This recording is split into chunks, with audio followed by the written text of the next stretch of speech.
இப்ப நம்ம பார்க்க போற ESXi ட்ரபிள் ஷூட்டிங்ல ஒன் ஆஃப் த இஷ்யூ என்ன அப்படின்னா, என்னோட ESXi ஹோஸ்ட்ட கிளஸ்டர்ல ஆட் பண்ண முடியல. இதான் issue. I am unable to add my ESXi host into the vCenter cluster. So கிளஸ்டர்ல என்னால ஆட் பண்ணவே முடியல. அப்ப அதுக்கு என்னென்ன ரீசன்ஸ் இருக்கும், என்னென்ன காஸ் இருக்கும், என்னென்ன சொல்யூஷன்ஸ் அப்படிங்கிறத ஃபுல்லாவே இப்ப நம்ம வந்து ஸ்டெப் பை ஸ்டெப்பா வந்து பார்க்கலாம். ஸோ இப்ப கிளஸ்டர்ல எப்படி ஒரு கிளஸ்டர்ல ESXi எப்படி ஆட் பண்ணுவோம்? கிளஸ்டர் ரைட் கிளிக் பண்ணுங்க. ரைட் கிளிக் பண்ணிட்டு ஆட் ஹோஸ்ட் குடுப்போம். இந்த ஆட் ஹோஸ்ட் குடுக்குற இடத்துல வந்துட்டு, நம்ம இந்த ஹோஸ்டோட ஐபி அட்ரஸ் அண்ட் அந்த ஹோஸ்டோட யூசர் நேம் பாஸ்வேர்ட் வந்து நம்ம குடுத்து ஃபினிஷ் குடுப்போம். சரிங்களா? இப்படிதான் குடுப்போம். இப்ப திங் என்னன்னா, நான் ஒரு ஒரு ஒரு ESXi இந்த மாரி ஆட் ஹோஸ்ட் குடுக்குறப்ப அது ஆட் ஆக மாட்டேங்குது. எரர் த்ரோ பண்ணுது. அனேபிள் டூ ஆட் அந்த மாரி எரர் த்ரோ பண்ணுது.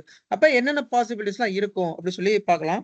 ஸோ ஃபர்ஸ்ட் பாசிபிலிட்டி என்ன அப்படின்னா, ESXi வந்து லாக்டவுன் மோட் வந்து எனேபிள் ஆயிருந்தா நம்மளால கிளஸ்டர்ல ஆட் பண்ண முடியாது. ஸோ இப்ப நீங்க ஆட் பண்ணணும் அப்படின்னா லாக்டவுன் மோட டெம்பரரியா டிசேபிள் பண்ணிட்டு, தென் ஆட் பண்ணதுக்கு அப்புறமா லாக்டவுன் மோட எனேபிள் பண்ணிக்கோங்க. ஓகே. ஸோ லாக்டவுன் மோடு போங்க. இத க்ளோஸ் பண்ணி லாக்டவுன் மோடு போங்க பாஸ்கர். ஹோஸ்ட்க்கு போயிரவா?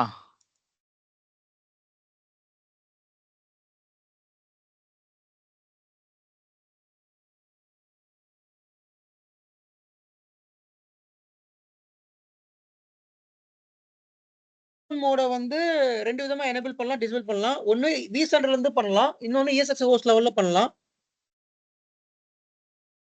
ஸோ vCenterல ஆக்ஷன்ஸ் போங்க. இதுல பாத்தீங்கன்னா லாக்டவுன் மோடுன்னு இருக்கா? இதுல வந்து லாக்டவுன் மோடு போணும்னா enter normal lockdown mode, strict lockdown mode 2 இருக்குது. இதுல போய் இதுல இருந்துச்சுன்னா லாக்டவுன் மோட் எனேபிள் ஆயிருந்ததுன்னா உங்களால ஆட் பண்ண முடியாது. இப்ப வந்து டிசேபிள் தான் இருக்குது. இத vCenterலயும் பார்க்கலாம். vCenter போங்க. இந்த ஒரு செகண்ட்.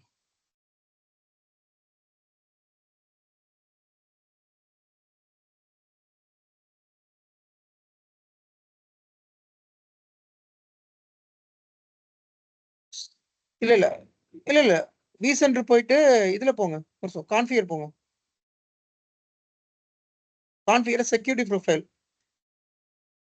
Security profile. இத கிளிக் பண்ணீங்கன்னா இங்க பாத்தீங்கன்னா லாக்டவுன் மோட் டிசேபிள் இருக்குது. இந்த இடத்துல லாக்டவுன் மோட் எனேபிள்னு இருந்ததுன்னா நம்மளால உள்ள லாகின் ஆட் பண்ண முடியாது. ஸோ மோஸ்ட்லி இது இந்த இடத்துல பார்க்க முடியாது. ஏன்னா ஹோஸ்ட் உங்களுக்கு இந்த இடத்துல ஆட் ஆயிருக்காது. அப்ப இந்த இடத்துல உங்களால டிசேபிளா எனேபிளா பார்க்க முடியாது. ஸோ நீங்க ஆப்வியஸா ஹோஸ்ட் யூஐல இருந்து லாகின் பண்ணணும். ஹோஸ்ட் யூஐல இருந்து லாகின் பண்ணிட்டு தென் அந்த லாக்டவுன் மோட் வந்து எனேபிளா டிசேபிளான்னு சொல்லி நீங்க வந்து பார்க்கணும். ஆனா அதுக்கு லாகின் பண்ணதுக்கு அப்புறம் இங்க போய் நம்ம எனேபிள் பண்ணிக்கலாம், ரைட்டா? ஒன்ஸ் நீங்க இந்த ஹோஸ்ட உள்ள ஆட் பண்ணதுக்கு அப்புறமா இதுல எடிட் போங்க. லாக்டவுன் மோட் எடிட் போங்க. சோ இதுல வந்து நீங்க டிசேபிள் பண்றதா, இத எனேபிள் பண்றதா நீங்க முடிவு பண்ணிக்கலாம் இந்த இடத்துல. சரியா? ஓகே. சோ நெக்ஸ்ட் திங் வந்துட்டுன்னா மேனேஜ்மென்ட் ஐபி ப்ராப்பரா இருக்கான்னு செக் பண்ணிக்கணும். நீங்க வந்துட்டு ஒரு ஹோஸ்ட உள்ள ஆட் பண்ண முடியல அப்படின்னா மேனேஜ்மென்ட் ஐபி போங்க. இல்ல ESX ஹோஸ்ட் லாகினே போங்க. See guys, நீங்க வந்து vCenterல இப்ப பார்க்கவே முடியாது. ஏன்னா அந்த ESX உள்ள ஆட் பண்ணவே இல்ல. ஹோஸ்ட் யூஏ போங்க. இந்த ஹோஸ்ட் யூஏல போயிட்டு மேனேஜ் நெட்வொர்க்கிங் கிளிக் பண்ணுங்க. சோ நெட்வொர்க்கிங்ல பாத்தீங்கன்னா VM மேனேஜ்மென்ட் நெட்வொர்க் இருக்கு இல்லையா? இந்த மேனேஜ்மென்ட் நெட்வொர்க்க செலக்ட் பண்ணிட்டீங்கன்னா ஒரு நிமிஷம். இந்த மேனேஜ்மென்ட் நெட்வொர்க்க எடிட் பண்ணுங்க. இல்ல பேக் எடிட் செட்டிங்ஸ் கொடுங்க. இல்ல ஐபியை காணும். கேன்சல் கொடுங்க. இப்ப அந்த ஒரு நிமிஷம். ஜஸ்ட் மேனேஜ் அந்த நெட்வொர்க் கிளிக் பண்ணுங்களேன். அந்த சைடுல ஏதாச்சும் இந்த சைடுல ஸ்டாண்டர்ட் போர்ட் TCP அங்க கிளிக் பண்ணுங்க. TCP IP. யா எஸ். இதுல பாத்தீங்கன்னா 192.168.10.1 இருக்குல்ல, இது கேட்வே. ENS இதுல வந்து மேனேஜ்மென்ட் ஐபி வந்து இந்த இடத்துல தெரியும். ஒரே நிமிஷங்க. VM கர்னல் லிங்க் போங்க. VM kernel link. VM kernel nick. Okay. இந்த இங்க தெரியுதுன்னு நினைக்கிறேன். சோ இத கொஞ்சம் எக்ஸ்பேண்ட் பண்ணுங்க. Okay, right. இதுதான் வந்து 101 ரைட். Management IP. இதான் மேனேஜ்மென்ட் ஐபி. நீங்க வந்து ஐபி தப்பா கான்ஃபிகர் பண்ணீங்க. ஒருவேளை 192.168 10.101 கொடுக்கறதுக்கு பதிலா 10 சீரிஸ் போல நீங்க 9 சீரிஸோ இல்ல 11 சீரிஸோ போட்டீங்க அப்படின்னா கண்டிப்பா உங்களால ஆட் பண்ண முடியாது. ஸோ தப்பான ஐபி நீங்க வந்து தப்பான செக்மெண்ட் உள்ள இருந்துச்சுன்னா உங்களால ஹோஸ்ட் உள்ள ஆட் பண்ண முடியாது. ஸோ இந்த இடத்துல ஐபி செக் பண்ணிக்கோங்க. மேனேஜ்மெண்ட் ஐபி ப்ராப்பரான ஐபி இருக்கா, டிஎன்எஸ் சர்வர் ப்ராப்பரா, அதே மாதிரி டிஎன்எஸ் சர்வரும் இதுல இதை கிளிக் பண்ணுங்க. சும்மா கிளிக் பண்ணுங்க, அங்க கிளிக் பண்ணுங்க. Edit setting. இதுல பாத்தீங்கன்னா IP4 சப்நெட் டிஎன்எஸ் எல்லாமே ப்ராப்பரா இருக்கணும். இப்போ டிஎன்எஸ் சர்வரும் உங்களுக்கு தப்பா இருக்குது அப்படின்னா கண்டிப்பா உங்களால ஆட் பண்றதுக்கு சிரமம் தான். So IP address, subnet mask, DNS, prefer DNS இந்த மூணுமே ப்ராப்பரா இருந்தாதான் உங்களால ஹோஸ்ட்டை வந்து கிளஸ்டர்ல வந்து ஆட் பண்ண முடியும். Okay, next point. இப்போ நான் ஆல்ரெடி இஎஸ்எஸ்ஐ கமிஷனிங் ப்ராசஸ்ல சொல்லியிருக்கேன். இஎஸ்எஸ்ஐ கமிஷனிங்ல வந்துட்டு நம்ம வந்து என்னெல்லாம் பண்ணணும்னு சொல்லியிருக்கேன். லைக் அதுல வந்து ஒன் ஆஃப் த கமிஷனிங் வந்து என்னன்னா டிஎன்எஸ்ல வந்து ஆட் பண்ணணும். Forward lookup zone, reverse lookup ஜோன்ல ஆட் பண்ணணும். இதுல நீங்க டிஎன்எஸ் சர்வர் ஓபன் பண்ணுங்க. டிஎன்எஸ் சர்வர் ஓபன் பண்ணுங்க. Forward lookup zone, reverse lookup open பண்ணுங்க. ஸோ டிஎன்எஸ் சர்வர் லாகின் பண்ணிட்டு அந்த இஎஸ்எஸ்ஐ ஹோஸ்டோட forward lookup zone, reverse lookup zone வந்து ப்ராப்பரா இருக்கான்னு செக் பண்ணணும். ஏன்னா நீங்க அதுல தப்பான ஐபி நீங்க மேப் பண்ணியிருந்தால் கூட உங்களால இதுல லாகின் பண்ண ஆட் பண்ண முடியாது. ஸோ டிஎன்எஸ் சர்வர் லாகின் பண்ணிட்டு செக் பண்ணுங்க அதை forward lookup zone, reverse lookup zone.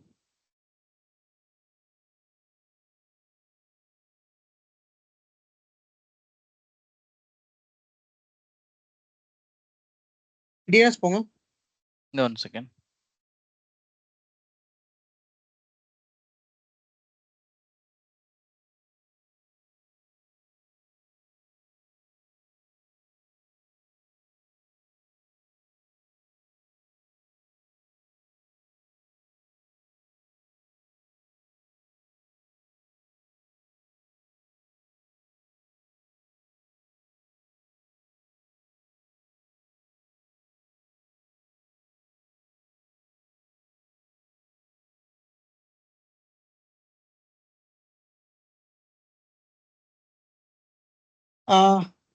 யா, ஸோ இதுல பாத்தீங்கன்னா டபுள் கிளிக் பண்ணுங்க. ஸோ இதுதான் வந்து forward lookup zone.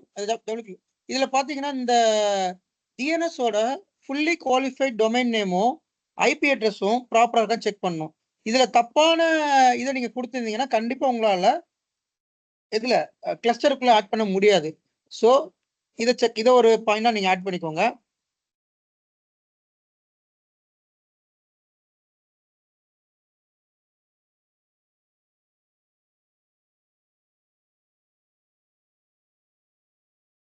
So next point வந்து என்னன்னா ஹோஸ்ட் டி அண்ட் விபிஎக்ஸ் ஏஜென்ட் வந்து ப்ராப்பரா ரன் ஆகணும். இது க்ளோஸ் பண்ணிக்கோங்க. நான் நேத்தே சொல்லியிருக்கேன், மேனேஜ்மெண்ட் ஏஜென்ட் வந்து ரன் ஆகல அப்படின்னா வந்து பிரச்சனை வரும். So what is management agent? Host D and VPX both are management agent. இந்த ரெண்டு மேனேஜ்மெண்ட் ஏஜென்ட்டை நீங்க ரீஸ்டார்ட் பண்ணணும். ரீஸ்டார்ட் பண்ணீங்கன்னா உங்களால ஆட் பண்ண முடியும். ஸோ நீங்க எப்படி ரீஸ்டார்ட் பண்ணணும் அப்படின்னா பார்ட்டிஷன் எடுக்கணும். பார்ட்டிஷன் எடுங்க.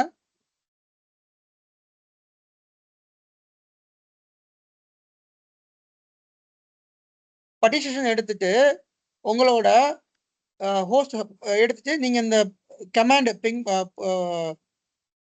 initiate.d host d restart initiate.d vpx restart இப்படிங்கிற கமாண்டை வந்து நீங்க உள்ள போடணும்.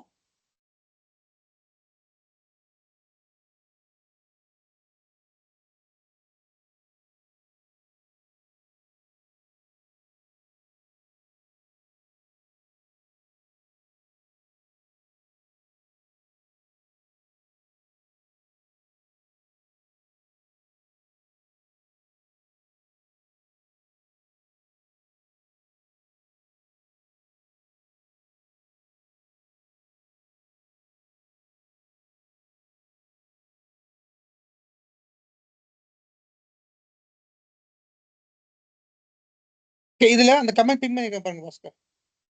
சாட் இருக்கு பாருங்க.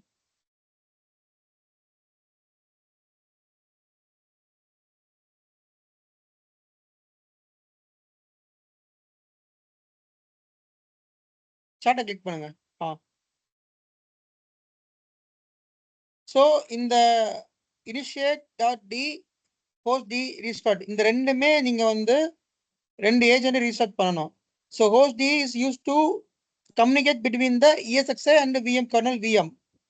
VPXi agent is used to communicate between the ESXi and vCenter. Okay, so இது ரெண்டும் ப்ராப்பரா இருக்கணும்.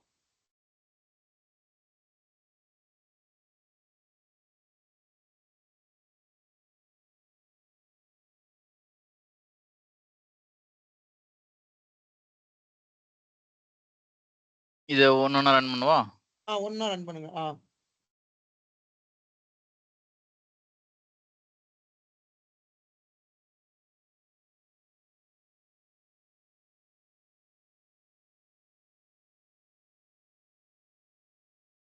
ஃபர்ஸ்ட் வந்து ஹோஸ்ட் டி ரன் பண்றோம்.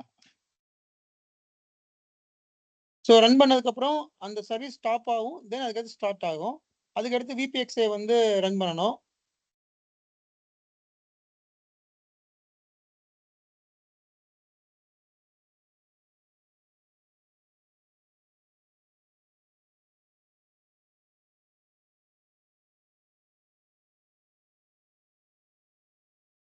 ஸோ VPXi ரன் பண்ணியாச்சு. இதுலயுமே அந்த சர்வீஸ் ஸ்டாப் ஆகி ஸ்டார்ட் ஆகும். ஸோ இந்த மேனேஜ்மெண்ட் ஏஜென்ட்டை நீங்க ரீஸ்டார்ட் பண்ணீங்கன்னா most of the time management agent வந்து ப்ராப்பரா இருந்தாலே உங்களால ஹோஸ்ட் வந்து உள்ள ஆட் பண்ண முடியும். ஓகேங்களா? ஃபைன். ஸோ நெக்ஸ்ட் திங்கு, ஃபயர்வால் வந்து பிளாக் பண்ணக்கூடாது. நம்ம நெக்ஸ்ட் பாயிண்ட் நோட் பண்ணிக்கோங்க. The port 902, 902 and 903 should not be blocked at firewall level. So firewall டீம்ல வந்து எப்பயுமே நீங்க ஒரு ஹோஸ்ட்டை வந்து ஆட் பண்றீங்கன்னா ஆட் பண்றதுக்கு முன்னாடி ஃபயர்வால் டீம்கிட்ட சொல்லி, அதாவது அந்த அந்த ESXi வந்து பிசிக்கல் ஃபயர்வால்ல கனெக்ட் ஆயிருந்தா, நம்ம லேப்ல வந்து பிசிக்கல் ஃபயர்வால் கிடையாது, அதனால நம்ம இதுல எதுவும் பண்றது இல்லை. பட் உங்க ப்ரொடக்ஷன் என்வரான்மெண்ட்ல எப்படி இருக்கும்னா, உங்க ப்ரொடக்ஷன் என்வரான்மெண்ட்ல பிசிக்கல் ஃபயர்வால் இருக்கும். அந்த பிசிக்கல் ஃபயர்வால்ல தான் அந்த ESXi கனெக்ட் ஆயிருக்கும். அப்ப அந்த பிசிக்கல் ஃபயர்வால் லெவல்ல இந்த போர்ட் நம்ம வந்து ஓபன் பண்ண சொல்லணும். முதல்ல சொல்லிடணும். 902 and 903 நோட் பண்ணிக்கோங்க அந்த பாயிண்ட். இந்த ரெண்டு போர்ட்டையும் நீங்க வந்து ஓபன் பண்ணணும். போர்ட் நம்பர் அகைன் சொல்லுங்க. 902 and 903. இந்த ரெண்டு போர்ட்டும் ஆக்சுவலி இது நம்மளோட ESXi கமிஷனிங் ப்ராசஸ்ல வந்துரும். நீங்க ESXi கமிஷனிங் ப்ராசஸ்ல இந்த போர்ட்லாம் இஃப் சப்போஸ் அவங்க போர்ட்டை ஓபன் பண்ணாம விட்டாலோ, இல்ல நீங்க மறந்துருந்தாலோ இந்த மாதிரி ஆகாது. அப்ப நீங்க கண்டிப்பா மறுபடியும் அவங்களோட வந்து போர்ட்டை ஓபன் பண்ண சொல்லணும். நீங்க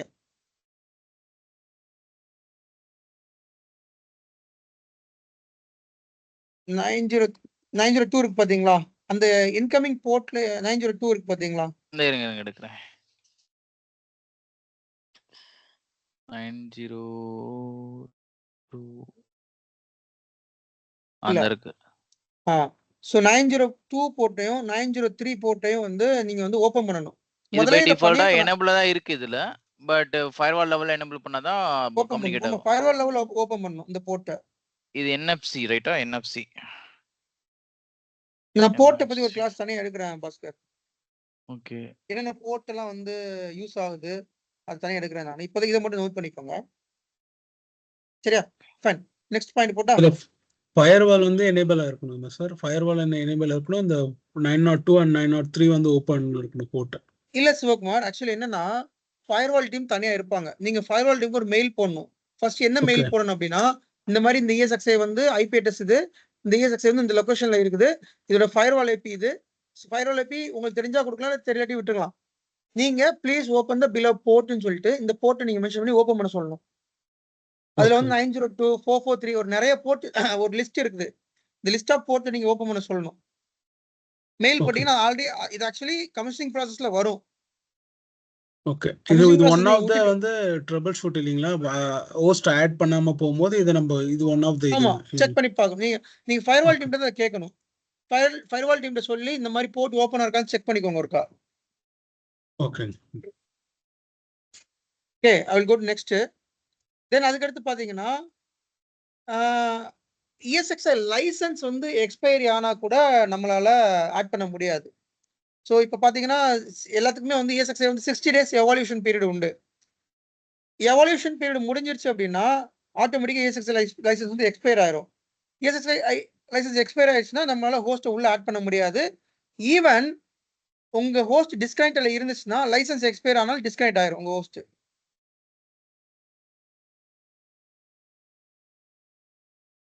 இப்ப நீங்க அப்ளிகபிள் பண்ணி பார்த்துக்கலாம். இப்ப உங்க ஹோஸ்ட்ல டிஸ்கனெக்ட்னு ஒரு இஷ்யூ வரும் பார்த்தீங்களா? அந்த மாரி டைம்ல இது லைசன்ஸ் இல்லாட்டி டிஸ்கனெக்ட் ஸ்டேட் போயிரும். லைசன்ஸ் எக்ஸ்பைரி ஆனா. ஓகே, அதனால லைசன்ஸ் வந்து ஆக்டிவா இருக்கான்னு செக் பண்ணிக்கோங்க. ஸோ இதுல வந்து ஹோஸ்ட் UIல பார்த்தீங்கன்னா, மேனேஜர்ல போய் லைசன்ஸ் போத்தீங்கன்னா, இந்த இடத்துல தெரிஞ்சிரும். லைசன்ஸ் ஆக்டிவா இருக்கா இல்லையா? எக்ஸ்பயரா இருக்கா இல்லையான்னு தெரிஞ்சிரும். இங்க வந்து நெக்ஸ்ட் பாயிண்ட் இதுல போய் பார்க்கணும் ரைட்டா? லைக் இதுல vSphere கிளையன்ட்ல கான்ஃபிகர் லைசென்ஸ் போடணும். இல்ல. Host license. Not a client vSphere license கிடையாது. Host license. Okay. Host license வந்து இதுல தான் பார்க்க முடியுமா? இல்ல இதுலயும் பார்க்கலாம். vCenter போங்க. ம். இதுல ஹோஸ்ட் போங்க. ஹோஸ்ட் அண்ட் கிளஸ்டர் போங்க. அதுல ESXiயோட கான்ஃபிகர் டேப்ல கான்ஃபிகர் டேப் போங்க. கீழ லைசென்சிங்னு ஒரு பார்ட் இருக்கும். லைசென்சிங் அந்த இருக்கு. இதுல இருக்கும் பாருங்க. இதுல பார்த்தீங்கன்னா இந்த இடத்துல தெரிஞ்சிரும். லைசென்ஸ் வந்து இருக்குதா இல்லையான்ட்டு. சரியா? Okay, next point. Next point எழுதிக்கோங்க. ஹார்ட்வேர் கம்பேட்டபிலிட்டி இல்லாட்டாலும் உங்களால ஹோஸ்ட உள்ள ஆட் பண்ண முடியாது. உதாரணத்துக்கு என்கிட்ட ESXi 7.0 இருக்குது. அல்லது என்கிட்ட ESXi வந்து 6.5 தான் இருக்குது. நான் வந்து vCenter வந்து 8 ரன் பண்றேன். அதுல உங்களால ஆட் பண்ண முடியாது. vCenter 8ல வந்து ESXi 6.7 அண்ட் 7.0 ரெண்டையும் ஆட் பண்ணிக்கலாம். ஆனா அதுக்கு ப்ரீவியஸ் வெர்ஷன் ஆட் பண்ண முடியாது. vCenter 7 ரன் பண்றீங்கன்னா, அதுல ரொம்ப லோயர் வெர்ஷன் இருந்துச்சுன்னா ஆட் பண்ண முடியாது. அப்ப கம்பேட்டபிலிட்டி செக் பண்ணிக்கணும். அந்த ஹார்ட்வேர் கம்பேட்டபிலிட்டி ப்ராப்பரா இருக்கா? அந்த வெர்ஷன் கரெக்ட்டா இருக்கான்னு செக் பண்ணிக்கோங்க ஃபர்ஸ்ட். சரியா? சோ இதெல்லாம் தான் மேக்ஸிமம் ப்ராபபிலிட்டீஸ் அண்ட் பாசிபிலிட்டீஸ். இத செக் பண்ணிட்டு ஸ்டில் உங்களால ஃபைண்ட் பண்ண முடியலன்னா நீங்க கேஸ் ரைஸ் பண்ணிக்கலாம். VMAT சப்போர்ட் கேஸ் ரைஸ் பண்ணலாம். VMAT நீங்க சொல்லலாம். இந்த மாரி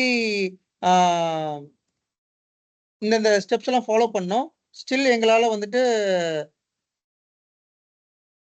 ESXi வந்துட்டு ஆட் பண்ண முடியல. அப்படி சொல்லி நீங்க கேஸ் ரைஸ் பண்ணிக்கலாம். ஓகேங்களா? Okay, any doubts?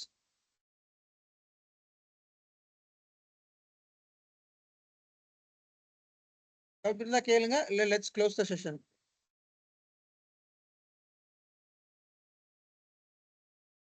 டவுட் இல்லையா? க்ளோஸ் பண்ணிக்கலாமா?